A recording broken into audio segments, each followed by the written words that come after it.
നമസ്കാരം. വളരെ വേദനയും ദുഃഖവും തരുന്ന വാർത്തകൾ തന്നെയാണ് പുറത്തു വരുന്നത്. നമുക്കറിയാം, നമ്മൾ എപ്പോഴും പറയുന്നു അവൾക്കൊപ്പമാണെന്ന് ആവർത്തിച്ച് നമ്മൾ പറയുന്നു. അതിജീവിതയുടെ വേദന കാണാതെ പോകാൻ ആർക്കും കഴിയില്ല, മനസ്സാക്ഷിയുള്ള ആർക്കും കഴിയില്ല. അതുതന്നെയായിരുന്നല്ലോ നമ്മുടെ മുഖ്യമന്ത്രിയും സർക്കാരും അതിജീവിതയെ ചേർത്ത് പിടിച്ച ആ വീഡിയോ ഇന്നും നമ്മുടെ മനസ്സിൽ ആഴത്തിലുണ്ട്. ഇത്രയും പ്രതിസന്ധി ഉണ്ടായപ്പോൾ മുഖ്യമന്ത്രി ഉൾപ്പെടെ വിളിക്കുന്ന ക്രിസ്മസ് വിരുന്നിൽ പങ്കെടുക്കാൻ അതിജീവിത വരുന്നുണ്ടെങ്കിൽ, അത് ചേർത്ത് പിടിക്കാൻ സർക്കാരുണ്ടെങ്കിൽ ആ അതിജീവിതയ്ക്കൊപ്പമാണ് കേരളം ഒന്നാകെ. ചില ആളുകളല്ലായിരിക്കാം, അവരുടെ മനസ്സങ്ങനെയാണ്. അതിജീവിത പറയുന്ന പോലെ നമ്മുടെ വീട്ടിലോ അല്ലെങ്കിൽ നമ്മുടെ പെങ്ങന്മാർക്കോ നമ്മുടെ അടുത്തുള്ള കുട്ടിക്കോ ഇത് സംഭവിച്ചെങ്കിൽ നിങ്ങൾ എന്ത് ചെയ്യുമായിരുന്നു എന്ന് അതിജീവിത ചോദിക്കാറുണ്ട്. ഇതുമായി ബന്ധപ്പെട്ട് രണ്ടാം പ്രതി മാർട്ടിൻ വളരെ മോശമായ ഒരു വീഡിയോ, അദ്ദേഹത്തിന് 20 വർഷം ശിക്ഷിക്കപ്പെട്ടതിന് ശേഷം ആ വീഡിയോ പ്രചരിപ്പിക്കുന്നു.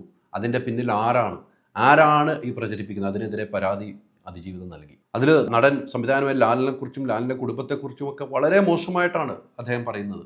ഒരിക്കലുമില്ലാത്ത കഥ കെട്ടിച്ചമച്ച്, ആ കഥ പറയുമ്പോൾ അറിയാം സ്ക്രിപ്റ്റാണെന്ന്. സ്ക്രിപ്റ്റ് നോക്കി വായിക്കുന്നു, അപ്പോൾ അവിടെ നിന്ന് അടുത്ത ആൾ പറഞ്ഞു കൊടുക്കുന്നതൊക്കെ നമുക്ക് കാണാം. ആ നീചനായ വ്യക്തിയെ, ആ ക്രൂരനായ വ്യക്തിക്കെതിരെ ഒരു പരാതിപ്പെട്ടതാണോ ഇപ്പോൾ അതിജീവിത ചെയ്ത തെറ്റ്? ആ അതിജീവിതയ്ക്കെതിരെ വീണ്ടും കൊലവിളി വിളിക്കുന്നവരെ, നിങ്ങൾക്ക് പെങ്ങന്മാരില്ലേ, നിങ്ങൾക്ക് അമ്മയില്ലേ, നിങ്ങൾക്ക് മക്കളില്ലേ, പെൺമക്കളില്ലേ എന്ന് ചോദിക്കുന്നതിൽ ഒരു തെറ്റുമില്ല. അതിജീവിത അത് കൃത്യമായി തന്നെ അതിജീവിത സോഷ്യൽ മീഡിയയിൽ ഇപ്പോൾ പങ്കുവച്ചിരിക്കുന്നു. അതോടൊപ്പം തന്നെ ഭാഗ്യലക്ഷ്മി, അതിജീവിതമൊപ്പം തന്നെ ഭാഗ്യലക്ഷ്മിക്കെതിരെ ഭയങ്കര സൈബർ ആക്രമണവും അതോടൊപ്പം ഫോണിൽ ഭീഷണിക്കോളുകളും. ഇതൊന്നും ഇവിടെ വിലയ്ക്ക് പോകില്ല. ഒരു മുഖവിലയ്ക്ക് എടുക്കാതെ സർക്കാർ എന്നും കൂടെയുണ്ട്. അതിജീവിതയോടൊപ്പമാണ്, അവൾക്കൊപ്പമാണെന്ന് പറയുന്ന എല്ലാ ജനതയും കൂടെയുണ്ട്. അതിജീവിത ഇപ്പോൾ ഫേസ്ബുക്കിൽ കുറിച്ചിരിക്കുന്ന അതൊന്ന് വായിക്കുകയാണ്. അക്രമം നടന്നപ്പോൾ പോലീസിൽ പരാതിപ്പെട്ടതും നിയമ നടപടി വേണമെന്ന് ആവശ്യപ്പെട്ടതുമാണ് ഞാൻ ചെയ്ത തെറ്റ്. സംഭവിച്ചതെല്ലാം വിധിയാണെന്ന് സമാധാനിച്ച് ആരോടും ഒന്നും പറയാതെ മിണ്ടാതെ ഇരിക്കണമെന്നായിരുന്നു. 20 വർഷം ശിക്ഷയ്ക്ക് വിധിച്ച ജയിലിൽ പോയ രണ്ടാം പ്രതി പോകുന്നതിന് മുമ്പേ ഒരു വീഡിയോ എടുത്തു കണ്ടു. അതിൽ ഞാനാണ് നിങ്ങളുടെ നഗ്ന വീഡിയോ എടുത്തത് എന്നുകൂടെ പറയാമായിരുന്നു. ഇത്തരം വൈകൃതങ്ങൾ പറയുന്നവരോട്, പ്രചരിപ്പിക്കുന്നവരോടും നിങ്ങൾക്കോ നിങ്ങളുടെ വീട്ടിലുള്ളവർക്കോ ഈ അവസ്ഥ വരാതിരിക്കട്ടെ എന്നുമാണ് അതിജീവിത പോസ്റ്റിൽ പറഞ്ഞിരിക്കുന്നത്. എന്ത് ദുഃഖകരമായ വാർത്തയാണല്ലേ! എന്ത് ദുഃഖമാണ് ആ പെൺകുട്ടി അനുഭവിക്കുന്നത്. ആ പെൺകുട്ടിക്കെതിരെ വീണ്ടും സൈബർ ആക്രമണം നടത്തിയ ഒരു കോണിൽ നിന്ന് PR വർക്കിൻ്റെ ഭാഗമാണിത്. PR വർക്കാണ് ഇത് ചെയ്യുന്നത്. മനസ്സാക്ഷിയുള്ള ആരും ചെയ്യില്ല. ആ PR വർക്കിനെതിരെ അന്ന് ഈ വിഷയങ്ങളുണ്ടായപ്പോൾ അതിജീവിതം ഉണ്ടായിരുന്നെങ്കിൽ ചോദിക്കും, അന്ന് എന്തേ പറയാത്തതെന്ന് ചോദിക്കും. ഇപ്പം മാർട്ടിൻ ഇങ്ങനെ ഒരു വീഡിയോ പ്രചരിച്ചപ്പോൾ മിണ്ടായിരുന്നെങ്കിൽ ചോദിച്ചും, പിന്നീട് ഒന്ന് എന്തിനേ പരാതിപ്പെടണമെന്ന് ചോദിക്കുന്നവരാണ് ഈ സമൂഹത്തിലുള്ളത്. ആ സമൂഹത്തിൻ്റെ മുമ്പിലേക്കാണ് അതിജീവിത ഇപ്പോൾ ദുഃഖകരമായി അതിജീവിതയ്ക്കുണ്ടായ പ്രയാസം പങ്കുവച്ചിരിക്കുന്നത്. ഇതൊരു കാരണവശാലും നടക്കില്ല. ഇങ്ങനെ പ്രചരിപ്പിക്കുന്നവരും പ്രചരിപ്പിക്കപ്പെടുന്ന മാധ്യമങ്ങൾക്കെതിരെയും കർശന നടപടിയുമായിട്ടാണ് സൈബർ പോലീസ്, തൃശ്ശൂരിലാണ് പരാതി. ആ തൃശ്ശൂർ പോലീസിൽ നിന്നും പരാതി സ്വീകരിച്ച് അന്വേഷണം ആരംഭിച്ചു. പല ആളുകളും പിടിക്കപ്പെടുന്നുണ്ട്. മാർട്ടിനെതിരെ മറ്റൊരു കേസ് എടുക്കാൻ തീരുമാനിച്ചിരിക്കുന്നു. ഇതെല്ലാം സമൂഹത്തിൽ നടക്കുന്നുണ്ട്. അപ്പോൾ ഒരിക്കലും അതിജീവിതയ്ക്കെതിരെ നിങ്ങൾ ഇറങ്ങരുത്. ഒരു ജാഗ്രതയാണ് പറയുന്നത്. മുന്നോട്ട് പോകണം.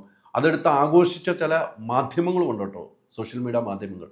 ചില വ്യക്തികളുണ്ട്, മാർട്ടിൻ പറയുന്നതല്ല സത്യം, ഏത് വിശ്വസിക്കുന്നത്, മാർട്ടിൻ പറയുന്നത് ശുദ്ധ കള്ളത്തരമാണെന്ന് കേൾക്കുമ്പോൾ അറിയാമല്ലോ എന്താണ് സംശയിക്കുന്നത്. അതോടൊപ്പം തന്നെയാണ് ഭാഗ്യലക്ഷ്മിക്കെതിരെ ഭീഷണി.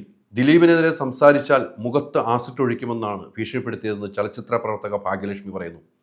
നടി ആക്രമിക്കപ്പെട്ട കേസിൽ വിധി വന്ന ശേഷമുള്ള ശക്തമായ നിലപാടുകളുടെ പേരിലാണ് ഭീഷണി വന്നിരിക്കുന്നത്. ഫോൺ കോളിലൂടെയാണ് ഭീഷണി മുഴക്കിയത്. ഇനിയും നീ ദിലീപിനെതിരെ പറഞ്ഞാൽ മുഖത്ത് ആസിഡ് ഒഴിക്കുമെന്നായിരുന്നു ഭീഷണി. മുമ്പ് ഇത്തരത്തിലും ഭീഷണി ലഭിച്ചപ്പോൾ പോലീസിൽ പരാതി നൽകിയിട്ടുണ്ടെങ്കിലും യാതൊരു നടപടിയും ഉണ്ടായിരുന്നില്ല.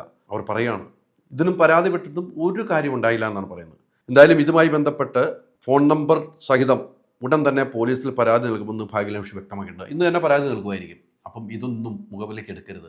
സമൂഹം ഒറ്റക്കെട്ടായി നിൽക്കേണ്ടതാണ്. അവൾ അനുഭവിച്ച വേദന, അവൾ അനുഭവിച്ച ബുദ്ധിമുട്ടുകൾ, അവൾ അനുഭവിച്ച ത്യാഗങ്ങൾ, അവൾ സഹിച്ച ദിവസങ്ങൾ, അത് മനസ്സിലാക്കാതെ പോകുന്ന സമൂഹമേ, അതിൽ ചില ആളുകളെ നമ്മൾ അവരെ എന്താണ് വിളിക്കുക എന്ന് പേരെനിക്കറിയില്ല. എന്തായാലും അവൾക്കൊപ്പം മാത്രമാണ് ഞങ്ങൾ. ഹോം അപ്ലയൻസ് വാങ്ങാൻ ഒരിടത്ത്, ക്രോക്കറി വാങ്ങാൻ വേറൊരിടത്ത്, ഗാഡ്ജറ്റ്സ് വാങ്ങാൻ വേറെ എവിടെയോ ഒരിടത്ത്. അതെ, എന്തിനിങ്ങനെ പലയിടത്തും ഓടണം? മൈജി ഫ്യൂച്ചർ ഉണ്ടല്ലോ. മൊബൈൽ ഫോൺ മുതൽ ഹോം അപ്ലയൻസസ് വരെ എല്ലാം ഒരിടത്ത്. ഏറ്റവും കുറഞ്ഞ EMI. അങ്ങനെയാണെങ്കിൽ ഏറ്റവും കുറഞ്ഞ വില. ആഹാ, എന്നാ ഏറ്റവും കൂടുതൽ ഓഫറുകൾ.